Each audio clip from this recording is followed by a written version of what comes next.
ಪ್ರಾರ್ಥನಾ ಸಮಯದಲ್ಲಿ ಸಚೇತನ ಕಾರ್ಯಕ್ರಮ ದಿನಾಂಕ 28/1/2025. ನನ್ನ ಹೆಸರು ಅಭಿಷೇಕ ನೋಪಾಡ್ಪದ್. ನಾನು 8ನೇ ತರಗತಿಯಲ್ಲಿ ಓದುತ್ತಿದ್ದೇನೆ. ನನ್ನ ಹೆಸರು ರಾಜು. ನಾನು 8ನೇ ತರಗತಿಯಲ್ಲಿ ಓದುತ್ತಿದ್ದೇನೆ. ನನಗೆ ಪ್ರೇರಣೆ ನೀಡಿದ ಪುಸ್ತಕದ ಹೆಸರು ಚಂಪಕ. ಈ ಪುಸ್ತಕದಲ್ಲಿ ಚಿತ್ರಗಳನ್ನು ನಾನು ನನ್ನ ಗೆಳೆಯನಾದ ಅಭಿಷೇಕ ಚಿತ್ರ ಬಿಡಿಸಿದ್ದೇವೆ. ಈ ಚಿತ್ರಗಳನ್ನು ಅಭಿಷೇಕನಾದ ನನ್ನ ಗೆಳೆಯ ಪರಿಚಯಿಸುತ್ತಿದ್ದಾನೆ.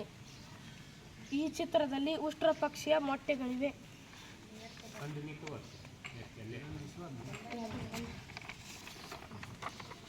ಈ ಚಿತ್ರದಲ್ಲಿ ಚಿರತೆ ಮತ್ತು ಬಾತುಕೋಳಿ ಚೆಂಡಿನ ಆಟವನ್ನು ಆಡುತ್ತಿದ್ದಾವೆ.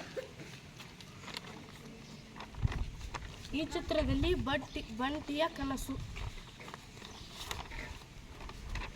ಈ ಚಿತ್ರದಲ್ಲಿ ದುಃಖದ ಸಂದೇಶ. ಈ ಚಿತ್ರದಲ್ಲಿ ಮುಳ್ಳಿನ ಗಿಡಗಳಿವೆ. ಈ ಆನೆಯ ಚಿತ್ರ.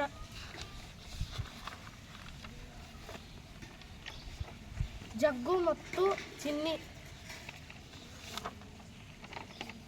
ಪಾಯಸವನ್ನು ಮಾಡುವ ಇಲಿ. ರಾಜು ಪುಟ್ಟು ಪೇಂಟರ್ಸ್.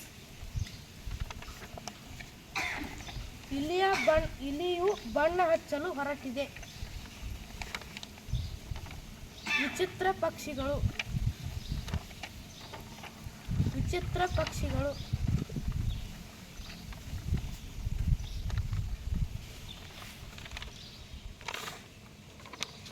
ಜಿರಾಫೆಯ ಚಿತ್ರ. ಕೋತಿಯ ಚಿತ್ರ. ಇಲಿಯ ಚಿತ್ರ. ಧನ್ಯವಾದಗಳು.